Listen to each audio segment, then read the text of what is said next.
Hello everyone, welcome to Manula classes in the session of daily news analysis. Today is 7th of May 2025. I am Naresh Sharma going to discuss with you the current affairs of the day. So let's start from the first news और ये news आपकी related है जो कि है आपकी civil defence mock drill से। अभी इंडिया के सारे न्यूज़पेपर्स में और जितने भी टीवी चैनल्स हैं, आपका रेडियो एफएम वगैरह सब जगह पर सबसे ज़्यादा अगर टॉप पर कोई न्यूज़ है तो वो इस समय चल रही है आपकी कि गवर्नमेंट ऑफ इंडिया की तरफ से ऑल स्टेट्स में, है ना, कुछ सिलेक्टेड डिस्ट्रिक्ट्स में सिविल डिफेंस ड्रिल्स हो रही हैं टुडे। सो देखो, एक तो आपके एग्जाम पॉइंट ऑफ व्यू से भी इम्पोर्टेंट हो जाता है। क्यों? 1971 के वॉर के बाद 71 1971 का जो वॉर हुआ था जिसमें बांग्लादेश एक अलग से नेशन बनाया गया, उसके बाद इंडिया की हिस्ट्री में ये फर्स्ट टाइम हो रहा है। सो इंडिपेंडेंट इंडिया की हिस्ट्री में अगर हम बात करें तो ऐसी सिविल डिफेंस मॉक ड्रिल्स 1971 में हुई और उसके बाद अब 2025 में तो अराउंड 54 इयर्स के बाद ऐसा पहली बार हो रहा है। सो सबसे पहले तो हम समझ लेते हैं कि ये है क्या सिविल और डिफेंस। देखो, डिफेंस की जब हम बात करते हैं तो उसमें आती है डिफेंस मिनिस्ट्री और डिफेंस फोर्सेस में आपकी आती है Indian army, navy, air force, coast guard और उसके साथ की अदर जो सिस्टर एजेंसीज हैं वो सारी की सारी डिफेंस में आती हैं। तो जब भी इंडियन मिलिट्रीज या डिफेंस एक्सरसाइजेज जो होती हैं तो वो टोटली डिफेंस या मिलिट्री एक्सरसाइज या मिलिट्री ड्रिल्स उनको कहा जाता है। बट दिस टाइम हम इसको बोल रहे हैं civil defence drill. It means जो सिविलियन पॉपुलेशन है वो डिफेंस की ड्रिल करेगी। डिफेंस की ड्रिल मतलब कुछ ऐसी एक्सरसाइजेस कि अगर इंडिया पर, इंडिया के किसी भी रीजन में अगर कोई अटैक होता है, चाहे वो पाकिस्तान की तरफ से हो या बांग्लादेश या चाइना, कहीं से भी अगर कोई अटैक होता है तो ऐसी सिचुएशन में जो सिविल पॉपुलेशन है, कॉमन पॉपुलेशन है, वो कैसे रिएक्ट करेगी। जो फोर्सेस में लोग होते हैं उनके लिए तो ये ठीक है, बेसिक सी चीज होती है, उन सबको इनकी बहुत ज्यादा डिटेल्स पता होती है क्योंकि उनकी फोर्स वाली लाइफ में ऐसी चीजें कॉमन होती हैं, होता रहता है ये सारा का सारा काम। तो जो डिफेंस फोर्सेस होती हैं, मिलिट्री पर्सनल होते हैं, वो ऐसी चीजों को लेकर के बड़ी अंडरस्टैंडिंग रखते हैं और ऐसी चीजों को वो हैंडल कर लेते हैं इजीली। लेकिन बात ये आती है कि अगर कोई मिलिट्री अटैक होता है और वो होता है सिविलियन की पॉपुलेशन पर या कहीं भी ऐसी बड़ी सिटी में, like Delhi being the capital of India, ऐसी अगर किसी प्लेस पर अटैक होता है तो जो कॉमन पीपल है, जो नॉर्मल सिविलियन पॉपुलेशन है, वो क्या करे। क्योंकि इंडिया में अगर हम बात करें तो इंडिया में जो कॉमन पॉपुलेशन है अभी, आ, उनको डिफेंस की बात करूं या मैं सिक्योरिटी की बात करूं तो इतनी ज्यादा अवेयरनेस, जिसको कहते हैं ना कि रिस्पॉन्सिबल सिटीजन, इंडिया में अभी वो बहुत ज्यादा लैक है। वो एक बड़ा लूप होल है। एग्जाम्पल के लिए ले सकते हैं हम, अभी सबको पता है कि जब आप टू व्हीलर ड्राइव कर रहे होते हैं तो हेलमेट लगाने से लाइफ सेव हो जाती है। लेकिन इंडिया को अभी लठ के दम पर ताकत, प्रेशर और पेनल्टी, पनिशमेंट, इनके बेसिस पर गवर्नमेंट को जबरदस्ती आपको हेलमेट लगवाना पड़ता है। तो ये हमारे अभी इंडिया में, जो मैं कहूँ डेवलपिंग कंट्रीज की यही सिचुएशन है मोस्ट ऑफ द केसेस में। तो जब हमको अगर जो बेसिक रूल्स होते हैं, चाहे वो ट्रैफिक के हों या आपको हेलमेट लगाना हो या सीट बेल्ट लगानी हो, ऐसी कॉमन सी चीज़ों के लिए, कॉमन से रूल्स के लिए अगर पुलिस को डंडा चलाना पड़ता है तो आप आइडिया लगा सकते हैं कि हमारे यहाँ जो सिटीजन हैं वो कितने रिस्पॉन्सिबल हैं। तो ऐसी सिचुएशन अगर कभी बन जाती है तो पॉपुलेशन पैनिक कर जाती है और जितनी डेथ, कैजुअलिटीज किसी फायरिंग या अटैक से नहीं होती, उससे ज्यादा डेथ या जो कैजुअलिटीज होती हैं वो पैनिक होने की वजह से हो जाती हैं, स्टैम्पीड हो जाता है, भगदड़ मच जाती है और उससे डेथ हो जाती है। सो इंडियन गवर्नमेंट की मिनिस्ट्री ऑफ होम अफेयर्स ने एक नोटिफिकेशन निकाला कि हम ऑल ओवर इंडिया और कुछ सिलेक्टेड डिस्ट्रिक्ट्स में, टाउन्स में, विलेजेस में ये सिविल डिफेंस मॉक ड्रिल है इसको कंडक्ट करेंगे और अपनी प्रिपेयर्डनेस को चेक करेंगे कि गवर्नमेंट ऑफ इंडिया की, स्टेट्स की, सिविल पुलिस की, जो सिविल डिफेंस वॉलंटियर्स होते हैं वो, नेशनल कैडेट कॉर्प्स उसका, सिविल पॉपुलेशन का, स्टूडेंट्स का, एनएसएस की स्कीम होती है उनका, और ऐसे डिफरेंट पीपल्स, एनजीओज, है ना, चाहे वो नेशनल डिजास्टर रिस्पांस फोर्स हो, स्टेट डिजास्टर रिस्पांस फोर्स हो, आईबी हो, इन सब के बीच में कोई कोऑर्डिनेशन है कि नहीं, आपस में कोऑर्डिनेशन के साथ में वो काम कर सकते नहीं, और हमारी प्रिपेयर्डनेस कैसी है। ऐसा तो नहीं कि जब अटैक हुआ, ऐसी कोई सिचुएशन आई तो गवर्नमेंट वहां से मैसेज भेज रही है और लोकल पॉपुलेशन तक वो मैसेज पहुंच ही नहीं पा रहा है। तो इसके लिए ये सारी की सारी चीजों को मॉक ड्रिल की जाएगी और पता लगाया जाएगा कि हमारे पास में क्या क्या लूप होल्स हैं, कहाँ कहाँ पर अभी गवर्नमेंट को, एजेंसीज को काम करने की रिक्वायरमेंट है ना। तो उसके लिए ये मॉक ड्रिल की जा रही है। अच्छा, मॉक ड्रिल जब होती है तो आपको, इसका मैं आपको बहुत सारी चीजें बताऊंगा और बैकग्राउंड आपको पता होगा कि पहलगाम का अटैक हुआ, उसके बाद अभी कल की रात में जो है इंडिया ने पाकिस्तान में करीब 9 प्लेसेस पर स्ट्राइक की है, और जो है स्ट्राइक में मींस उस अटैक्स में बहुत सारे जो टेररिस्ट के कैंप वगैरह थे उनको डिस्ट्रॉय कर दिया गया है। तो अब हमको ये एक्सपेक्टेशन है कि भाई पाकिस्तान भी रिटेलिएशन में कोई ना कोई अटैक करेगा या कोई रिटेलिएशन तो वो करेगा। तो उस सिचुएशन से डील करने के लिए हम ये मॉक ड्रिल वगैरह कर रहे हैं। तो कौन सी मिनिस्ट्री से ऐसे जो रूल्स रेगुलेशंस आदेश आते हैं, तो ये आते हैं होम मिनिस्ट्री से, तो मिनिस्ट्री ऑफ होम अफेयर्स, वहां से ये सारे के सारे जो है ऑर्डर्स हैं वो आए हैं। जब भी जहां पर भी ये जो डिस्ट्रिक्ट सेलेक्ट होते हैं, इस बार 244 डिस्ट्रिक्ट्स हैं जिनको सेलेक्ट किया गया है।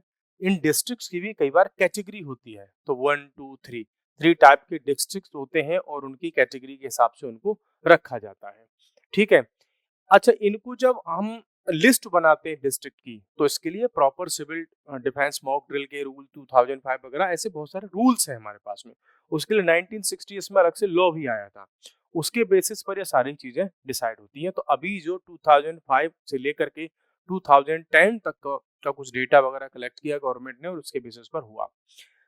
वल्नरेबल एरियाज, मोस्टली जब हम इनको कंडक्ट कराते हैं तो सबसे पहले उन एरियाज को देखते हैं कि भाई वो बहुत ज्यादा वल्नरेबल कौन कौन से एरियाज हैं।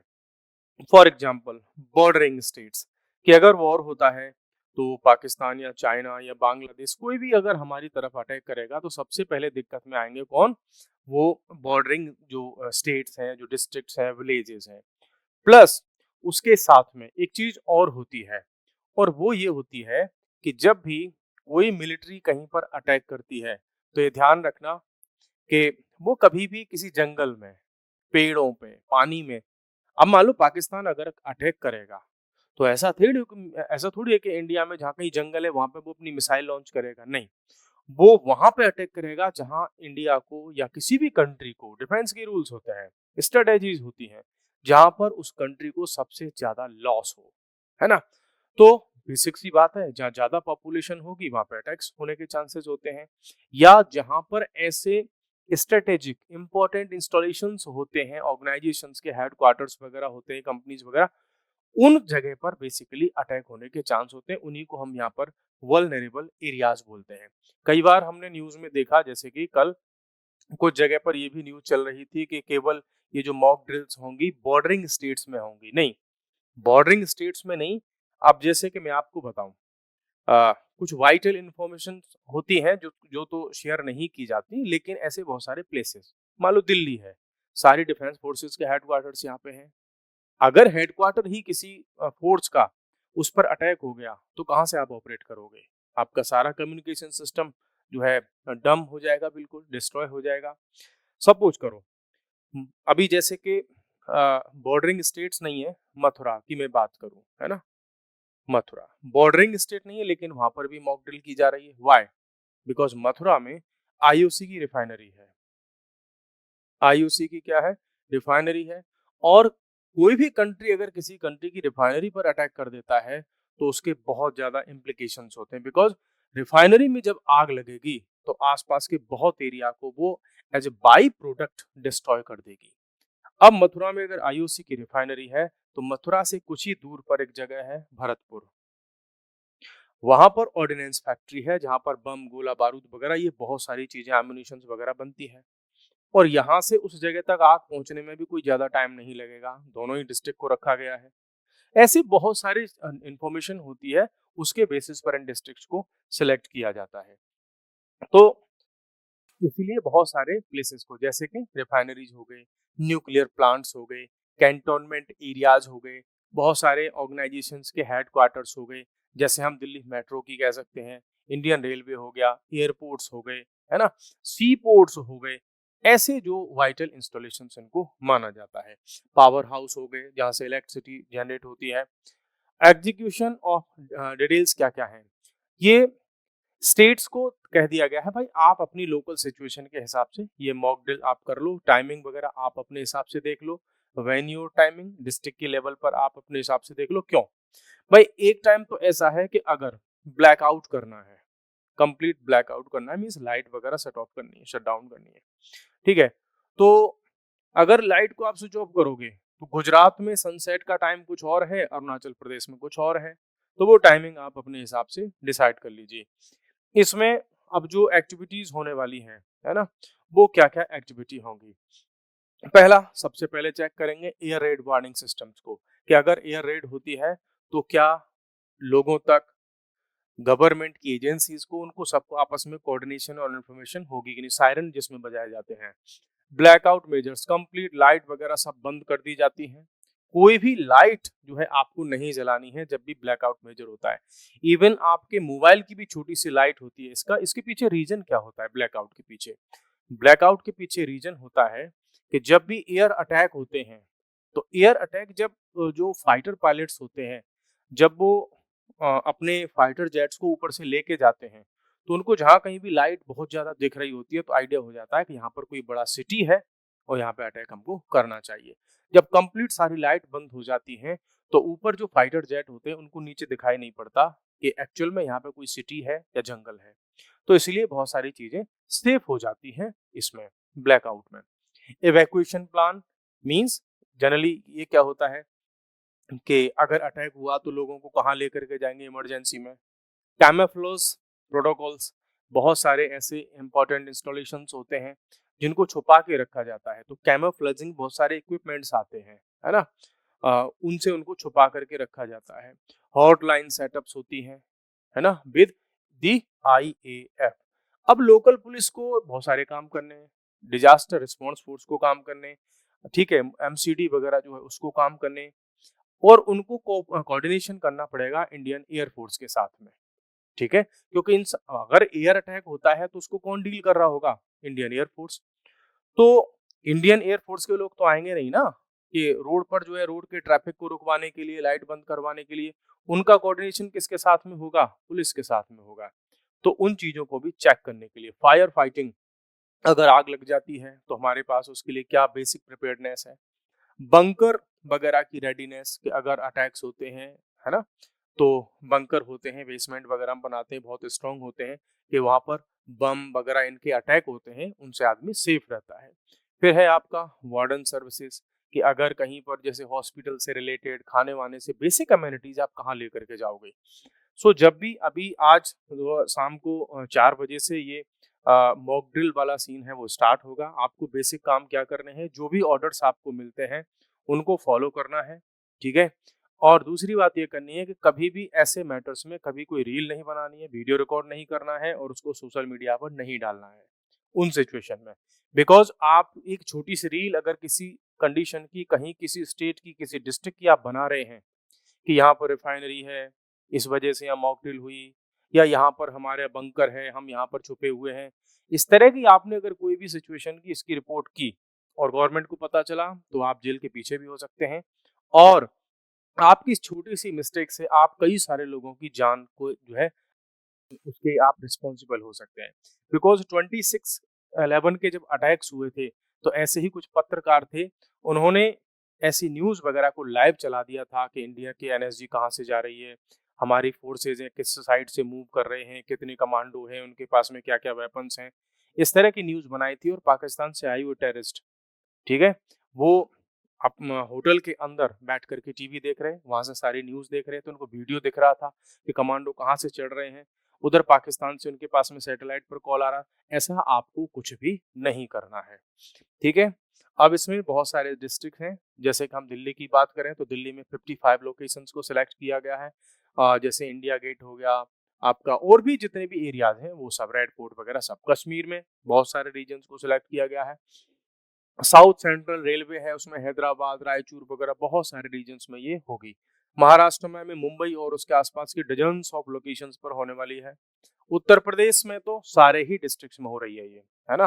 दूसरा है कंटेक्चुअल सिक्योरिटी सिचुएशन की अगर बात करें, तो ये सब हमको रिक्वायरमेंट भी है क्योंकि जब से पहलगाम का अटैक हुआ है उसके बाद, प्लस कल जो हमने जो है इंडिया की डिफेंस फोर्सेस ने अटैक किए पाकिस्तान के अंदर जाकर के, तो उसकी वजह से भी एलओसी पर पाकिस्तान की तरफ से लगातार फायरिंग हो रही है। तो हो सकता है कोई ऐसा अटैक अगर हो तो we should be well prepared. India UK free trade agreement, है ना? तो इंडिया और यूनाइटेड किंगडम का एक फ्री ट्रेड एग्रीमेंट साइन हुआ है और ये इंडिया के लिए, यूके के लिए, दोनों के लिए ही एक बहुत बड़ा अचीवमेंट है। ठीक है, क्या क्या इसके बेसिक पॉइंट्स हैं, लेट्स डिस्कस। यहाँ से जो है काफी सारी चीजें क्लियर होंगी। एक हिस्टोरिक एफटीए है, फ्री ट्रेड एग्रीमेंट है between India and United kingdom. Prime minister Narendra Modi साहब से बात हुई थी कीर स्टामर की, जो कि ब्रिटेन की पीएम है, दोनों ने कहा, उसके बाद में फिर ये अनाउंसमेंट हुआ। अच्छी बात क्या है कि 99% of Indian exports to UK will be enjoy zero duties. Around 99% ऐसे प्रोडक्ट होंगे इंडिया से, अगर उनको यूके में एक्सपोर्ट किया जाएगा तो कोई ड्यूटी वहां पर नहीं लगेगी, तो हम मार्केट में अच्छा खासा compete कर पाएंगे। कॉम्प्रिहेंसिव मार्केट एक्सेस मिलेगा हमको यूके का ऑल मेजर प्रोडक्ट्स के लिए, ठीक है, चाहे वो एक्सपोर्ट से रिलेटेड हो, गुड्स वगैरह हो, कुछ भी हो, उन सब पर। तो इंडिया का जो एक्सपोर्ट है वो अच्छा खासा इंप्रूव हो सकता है। टैरिफ एलिमिनेशन, 99% जो जितना भी टैरिफ है आने वाले टाइम में धीरे धीरे वो 100% उसकी टेयर वैल्यू तक धीरे धीरे उसको हम लोएस्ट पर लेकर के आएंगे जितना भी पॉसिबल होगा। उसके बाद है आपका इंडियाज कंसेशंस। इंडिया ने भी, भाई देखो, जब यूके ने हमको ये कंसेशन दिया तो इंडिया ने भी कुछ दिएंगे। इंडिया ने दिया है cut tariffs on 90% of UK's product. तो यूनाइटेड किंगडम के करीब 90% पर हम उन पर जो टैरिफ है उसको डाउन करेंगे, with 85% of them reaching zero tariffs within 10 years।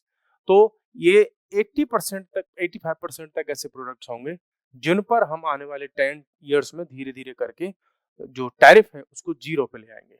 फिर सेक्टर स्पेसिफिक टैरिफ रिडक्शंस भी हुए हैं, ठीक है। विस्की जिन टैरिफ्स वगैरह हैं उनको भी, जैसे कि अभी 150% हम टैक्स लगाते हैं, उसको धीरे धीरे 75% पे लाएंगे, फिर उसको हम 40% पे ले आएंगे धीरे धीरे 10 ईयर में, ठीक है।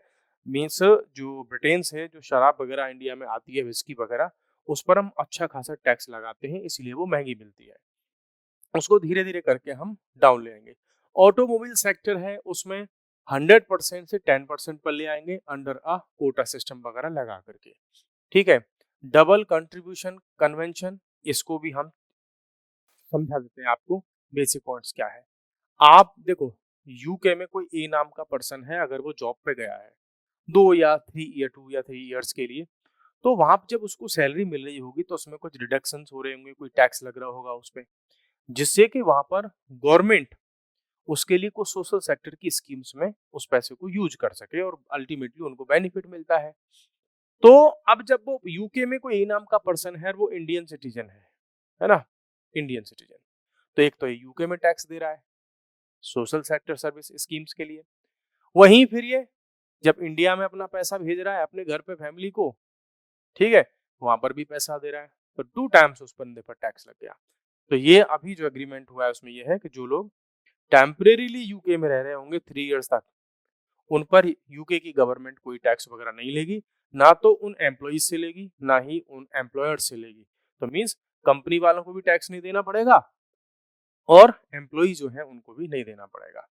तो ये सारी की सारी बातें इसमें हुई है। India climbs 3 spots to 130 among 193 nations in SDI human development index. इसमें इंडिया की जो रैंक है वो 3 पॉइंट्स हम इम्प्रूव कर गए हैं और 130 तक हम पहुंच गए हैं। टोटल जितने कंट्रीज का ये डाटा कैलकुलेट हुआ है वो 193 कंट्री है। नाम क्या है इसका?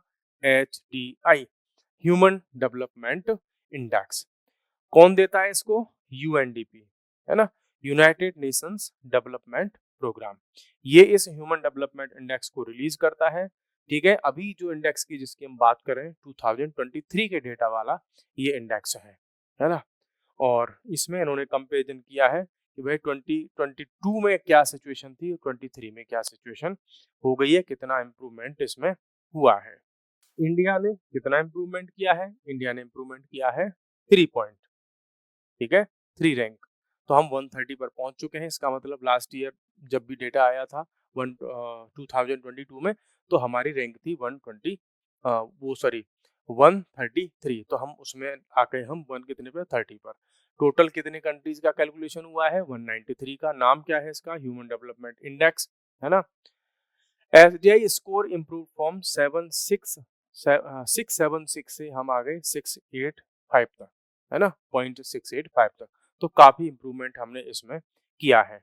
India remains in the medium human development index category में, मींस इसमें लोअर, मीडियम और हाई। तो अभी हम मीडियम वाली कैटेगरी में हैं और जल्दी ही आने वाले टाइम में हम 0.700 वाली कैटेगरी में हम पहुंच जाएंगे। तो हम हाई ह्यूमन डेवलपमेंट इंडेक्स की कैटेगरी में पहुंच जाएंगे। ये भी टाइम जल्दी आने वाला है इंडिया ने, बिकॉज बहुत सारे सेक्टर्स में अच्छा खासा इंप्रूवमेंट किया है।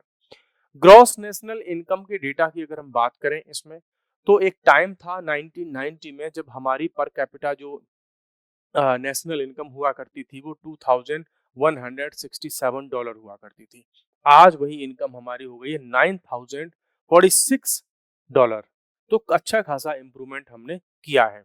135 मिलियन इंडियंस जो हैं उनको हम मल्टी डायमेंशनल पॉवर्टी से बाहर निकाल चुके हैं। कितने टाइम में?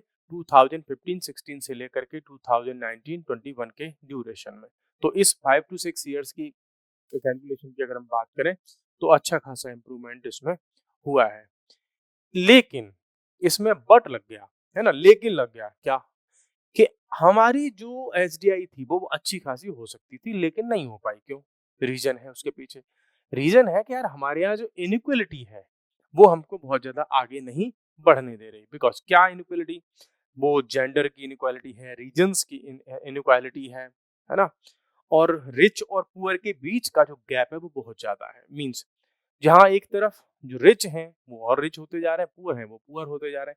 इसकी वजह से हमारा एसडीआई में स्कोर बहुत ज्यादा इंप्रूव नहीं हो रहा है। ठीक है, हालांकि हमने अभी हेल्थ और एजुकेशन, इनक्वालिटी, इन सारे सेक्टर्स में हमको बहुत ज्यादा क्या करना होगा? काम करना होगा इस इनक्वालिटी को, इनकम को, और ये जो गैप है इसके बीच में डिस्पैरिटीज हैं उनको रिड्यूस करने के लिए। फीमेल लेबर फोर्स पार्टिसिपेशन की अगर बात करें, पॉलिटिकल रिप्रेजेंटेशन की बात करें, तो अभी इंडिया में महिलाएं जो विमेन हैं वो उनका लेबर फोर्स पार्टिसिपेशन और पॉलिटिकल पार्टिसिपेशन अभी बहुत ज्यादा नहीं है अगर हम अदर कंट्रीज के साथ में इसको कंपेयर करें तो।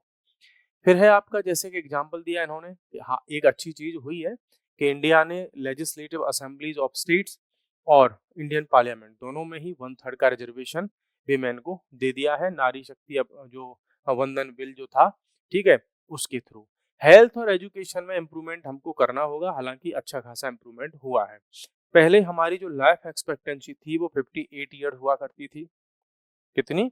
58.6 ईयर होती थी 1990 में, लेकिन आज वो एक्सपेक्टेंसी 72 ईयर्स में कन्वर्ट हो चुकी है। नेक्स्ट अब हम चलते हैं कि और हमने मींस गवर्नमेंट ऑफ इंडिया ने क्या इस पर कोई स्पेशल स्टेप्स उठाए हैं? हाँ, तो देखो, नेशनल रूरल हेल्थ मिशन चलाया गवर्नमेंट ने, आयुष्मान भारत स्कीम चलाई, जननी सुरक्षा योजना चलाई, पोषण अभियान चलाया, है ना। तो इससे भी हेल्थ वगैरह में अच्छे खासे इम्प्रूवमेंट हुए हैं। फिर है स्कूलिंग की एक्सपेक्टेंसी, है ना, ये अच्छी खासी इंक्रीज हुई है। मीन्स 13 ईयर्स पर आ चुके हैं हम 2023 में, जो कभी हम कितने पर होते थे, 82 पॉइंट मीन्स 8.2 ईयर्स होते थे हम 1990 में। मीन्स यहाँ ये कह रहे हैं कि 1990 में हमारे यहाँ कोई स्टूडेंट होता था तो स्कूल में वो 8.2 ईयर्स तक ही स्टडी कर किया करता था। मीन्स आप समझ सकते हैं कि अगर बच्चा 5 ईयर्स का है और उसका स्कूल में एडमिशन हो गया तो इसमें +8 कर दो आप। मीन्स 8 ईयर्स वो स्कूल गया तो क्लास फर्स्ट से लेकर के 8 ईयर तक गया। जब वो 5 ईयर का खुद था, है ना, तब उसका एडमिशन फर्स्ट क्लास में हुआ। तो 8 ईयर्स तक उसने स्टडी की। तो मींस एवरेज हम ये कह सकते हैं कि वो 8th क्लास तक ही स्टडी कर पाता था 1990 में। लेकिन अब वो 13 ईयर तक एजुकेशन में जा रहा है। मींस मिनिमम 12th तो वो पास कर ही ले रहा है। तो ये अच्छा खासा इम्प्रूवमेंट हुआ है। बाकी गवर्नमेंट ने और भी बहुत सारे स्टेप्स लिए हैं, जिसमें एजुकेशन के लिए जैसे राइट टू एजुकेशन एक्ट लेकर के आई थी गवर्नमेंट, समग्र शिक्षा अभियान लेकर आए, नेशनल जो है न्यू एजुकेशन पॉलिसी 2020 ये भी लेकर के आए। तो अच्छे खासे इससे भी इम्प्रूवमेंट हो रहे हैं। लर्निंग आउटकम्स एंड क्वालिटी पर अभी भी ध्यान देना होगा कि हो क्या रहा है। स्टूडेंट्स बहुत कुछ स्टडी कर रहे हैं, किसी ने बीए कर ली, किसी ने एमए कर ली, है ना, बड़ी बड़ी डिग्रियां ले ली, लेकिन जो बेसिक चीजें होती हैं उनको नहीं आती। ऐसे लोग आपको बहुत सारे मिल जाएंगे। तो वैसे ही जैसे कि कोई स्टूडेंट है, वो बीएससी मैथ कर चुका है, लेकिन 7th क्लास की बच्चा, 8th क्लास, 10th क्लास का बच्चा है, उसकी मैथ के क्वेश्चंस नहीं कर पा रहा है। बच्चा 12th क्लास में स्टडी कर रहा है, 3rd क्लास के बच्चे की हिंदी की बुक, इंग्लिश की बुक उसको रीड नहीं कर पा रहा है, बेसिक कैलकुलेशंस नहीं कर पा रहा है ना। पर्सन्स हैं वैसे तो पीएचडी किए हुए हैं, लेकिन अभी जैसे कुछ टाइम पहले एक डेटा आया था कि पीएचडी करने वालों ने इंडिया में अप्लाई किया था एक गवर्नमेंट जॉब के लिए, और गवर्नमेंट जॉब क्या थी, government job office boy type की जॉब थी। तो आप फिर कैसी पीएचडी रही होगी आपकी, है ना। लोग ग्रेजुएशन, एमबीए, बीबीए जाने क्या क्या करके फिर भी उनके पास में बेसिक स्किल्स नहीं है। तो इसी के ओर इसने पॉइंट आउट किया है कि केवल डिग्रियों से कुछ नहीं होगा, स्किल्स भी हमको डेवलप करनी होंगी। आर्टिफिशियल इंटेलिजेंस एंड डेवलपमेंट, इस बार की जो रिपोर्ट है, उन्होंने जो उसमें कीवर्ड रखा हुआ है, स्टेटमेंट रखा है, वो ये था कि a matter of choice, people and possibilities in the age of AI. इस बार की रिपोर्ट का ये टाइटल रहा कि भाई एआई की एज में क्या क्या पॉसिबिलिटीज है पीपल के पास में। ठीक है। और इस रिपोर्ट ने साथ में ये भी कहा है कि भाई आने वाले टाइम में इंडिया एआई के सेक्टर में एक पावर हाउस बनने जा रहा है। ठीक है, एआई का पावर हाउस, क्योंकि हमारे यहाँ एआई के सेक्टर में बहुत ज्यादा बूम है, और मैं कहूँ कि इंडिया की बहुत बड़ी पॉपुलेशन तक एआई पहुंच चुका है ना। अब कहने को तो ये इसको पॉजिटिव मान रहे हैं, हालांकि एआई अपने आप में ह्यूमन ब्रेन के लिए एक बहुत ज्यादा नेगेटिव चीज भी हो सकता है। ठीक है, क्योंकि आपकी जो क्रिएटिव स्किल्स हैं वो धीरे धीरे डिमिनिश हो जाएंगी। जैसे कि आप कह सकते हैं कि AI art, painting, poem, songs अगर ये लिखेगा तो क्या फिर ह्यूमन क्या करेंगे काम? फिर तो ऐसा होगा कि जो क्रिएटिव काम है, आर्ट, पेंटिंग, सॉन्ग्स लिखना, पोएम लिखना, ये एआई करेगी, और ह्यूमन क्या करेंगे? ह्यूमन फिर जो है खाना पकाएंगे, झाड़ू लगाएंगे, है ना। तो होना तो ऐसा चाहिए था कि एआई उन कामों को करे, लाइक खाना पकाना, क्लीनिंग करना, और ह्यूमन पोएम लिखें, ह्यूमन कुछ क्रिएटिविटी करें, वो कुछ गाने लिखें, सॉन्ग्स लिखें। ऐसा होना चाहिए था। ठीक है। सो गाइस, आज के लिए इतना ही। कल फिर मिलते हैं नेक्स्ट सेशन में नए टॉपिक्स के साथ में। सो आज के लिए इतना ही। Thank you, bye bye, take care.